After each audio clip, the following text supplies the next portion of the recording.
ഇനി നമുക്ക് വൈകുന്നേരത്തെ ചായക്ക് വേണ്ടി ഒരു പലഹാരം തയ്യാറാക്കാം. അതിന് 2 കപ്പ് ഗോതമ്പ് പൊടി എടുത്തിട്ടുണ്ട്. ഇത് നമുക്കൊന്ന് കുഴച്ചെടുക്കാം.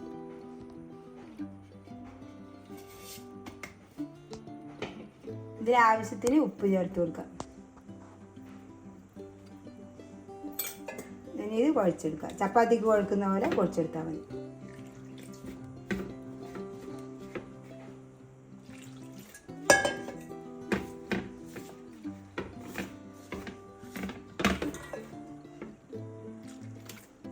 കുഴച്ചെടുത്തിട്ടുണ്ട്. ഇത് നമുക്ക് മാറ്റി വെക്കാം. ഇനി ഇതിന് മസാല തയ്യാറാക്കാൻ വേണ്ടി ഞാൻ 1 കപ്പിൻ്റെ അകത്ത് ഇത് സോയാബീൻ എടുത്തിട്ടുണ്ട്, 3 സവാള അരിഞ്ഞെടുത്തിട്ടുണ്ട്, 1 പച്ചമുളക്, പിന്നെ അതിന് വേണ്ട മല്ലിച്ചപ്പ്, പിന്നെ കറിവേപ്പില എല്ലാം എടുത്തിട്ടുണ്ട്. ഇനി നമുക്ക് ഇതൊന്ന് പൊടിച്ചെടുക്കണം. സോയാബീൻ ഇതിന് പൊടിച്ചെടുക്കാം. ഇനി നമുക്ക് ഇതെല്ലാം ഒന്ന് വഴറ്റിയെടുക്കാം. ഞാനിത് പൊടിച്ചെടുത്തിട്ടുണ്ട്. ഇത് നല്ലോണം പിഴിഞ്ഞിട്ട് വേണം പൊടിച്ചെടുക്കാൻ. ഇതേപോലെ ഇങ്ങനെ പൊടിച്ചെടുത്താൽ മതി, നല്ലോണം ഒന്നും പൊടിക്കണ്ട. നമുക്കിതൊന്ന് വഴറ്റിയെടുക്കാം. എണ്ണയൊന്നും ചേർക്കുന്നില്ല, ഇങ്ങനെ വഴറ്റുന്നില്ല.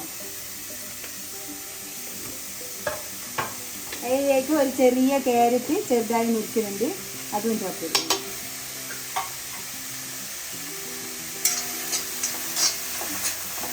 അത് നമുക്ക് സോയാബീൻ പൊടിച്ചത് ഇതിനകത്ത് ചേർത്ത് കൊടുക്കാം. ഇനി ഇതിലേക്ക് കുറച്ച് മുളക് പൊടി ചേർത്ത് കൊടുക്കാം. ഇത് കാശ്മീരി മുളക് പൊടിയാണ്, അത് എരിവിനനുസരിച്ച് നമുക്ക് ചേർത്ത് കൊടുക്കാൻ മതി. ഇനി ഇതിൻ്റെ അകത്ത് 1/4 ടീസ്പൂൺ മഞ്ഞൾപ്പൊടി ചേർത്ത് കൊടുക്കാം. ഇനി ഇതിലേക്ക് 1 ടീസ്പൂൺ കുരുമുളക് പൊടി ചേർത്ത് കൊടുക്കുന്നുണ്ട്. ആവശ്യത്തിന് ഉപ്പ് ചേർത്ത് കൊടുക്കുക. ഇനി നന്നായി യോജിപ്പിച്ച് കൊടുക്കുക. ഇനി ഇതിൻ്റെ അകത്ത് വെളുത്തുള്ളി ഇഞ്ചി പേസ്റ്റ് ചേർത്ത് കൊടുക്കുന്നുണ്ട്,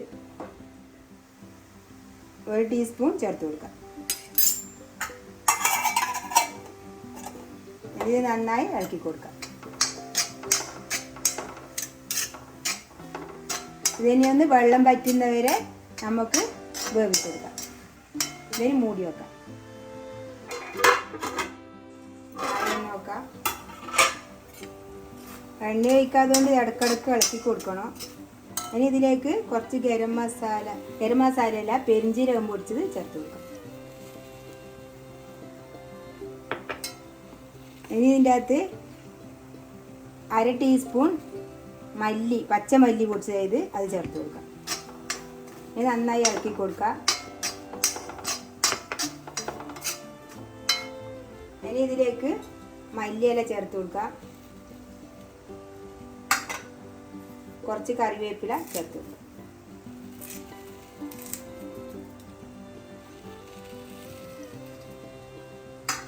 നന്നായി ഇളക്കി കൊടുക്കുക.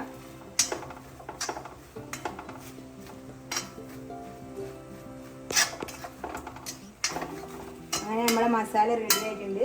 ഞാൻ ഇതിലേക്ക് കുറച്ച് പച്ച വെളിച്ചെണ്ണ നനച്ചു കൊടുക്കാം.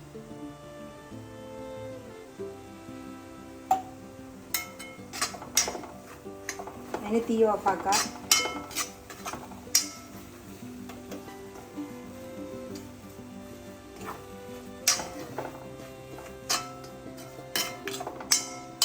ഇനി ഈ ഗോതമ്പ് നമുക്ക് ഉരുളകളാക്കി ചപ്പാത്തിക്ക് പരത്തുന്ന പോലെ പരത്തിയെടുക്കാം. ഇതിൽ പൊടിയിട്ട് കൊടുക്കാം.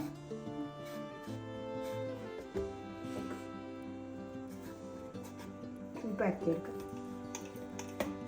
പരത്തിയിട്ടായിട്ടുണ്ട്. ഇനി നമുക്ക് ഇതിൻ്റെ മുകളിൽ എണ്ണ പരത്തി കൊടുക്കാം.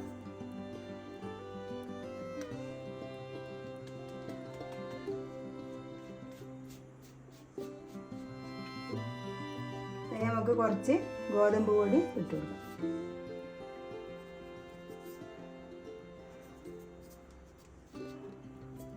ഇനി ഇത് പൊറോട്ടക്കെല്ലാം മുറിക്കുന്ന പോലെ നമ്മൾ മുറിച്ചെടുക്കണം.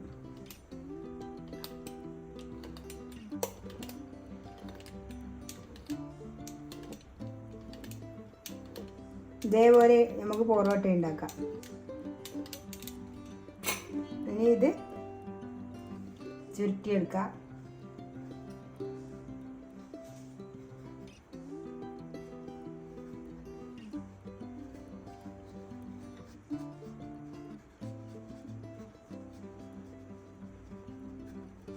ഇനി ഇത് ഇതേപോലെ ചുരുട്ടിയെടുക്കണം.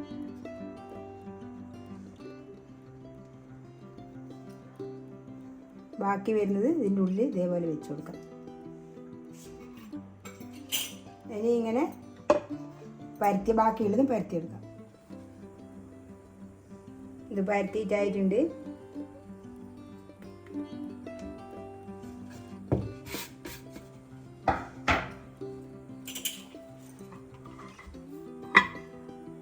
ഇനി ഞാൻ പ്രസ് ചെയ്യുന്ന ഇതെടുത്തിട്ടുണ്ട്. ഇതിൻ്റെ അകത്ത് ഞാൻ ഒരു കവറ് മുറിച്ച് വെച്ചിട്ടുണ്ട്.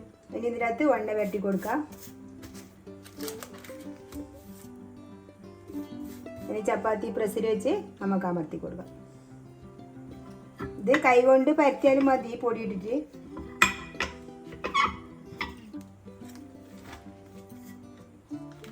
ഇതേപോലെ കിട്ടിയിട്ടുണ്ട്.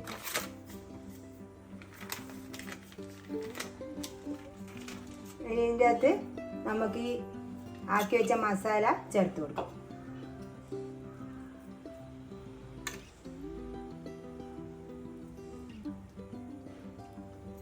ഇനി ഇത് ഇതേപോലെ ചുരുട്ടിയെടുക്കണം.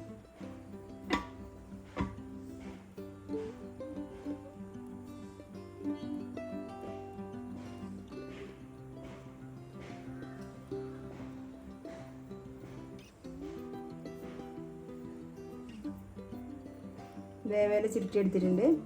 അതിന് കൈ കൊണ്ട് നല്ലോണം അമർത്തി കൊടുക്കാം. ഇനി നമുക്കിത് ചൂടായ എണ്ണക്കിട്ട് പൊരിച്ചെടുക്കാം. എണ്ണ ചൂടാവാൻ വെച്ചിട്ടുണ്ട്. അതിലേക്ക് ഇത് ഇട്ട് കൊടുക്കാം.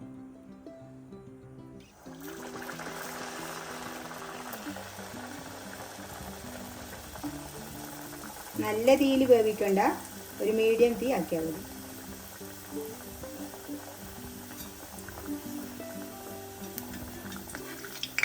ഒരു വശമായിട്ടുണ്ട്. നമുക്കിത് തിരിച്ചിട്ട് കൊടുക്കാം.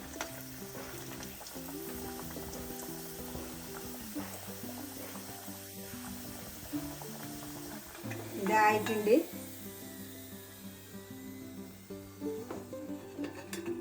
ഇനി ബാക്കിയുള്ളത് ഇതേപോലെ ചുട്ടെടുക്കാം.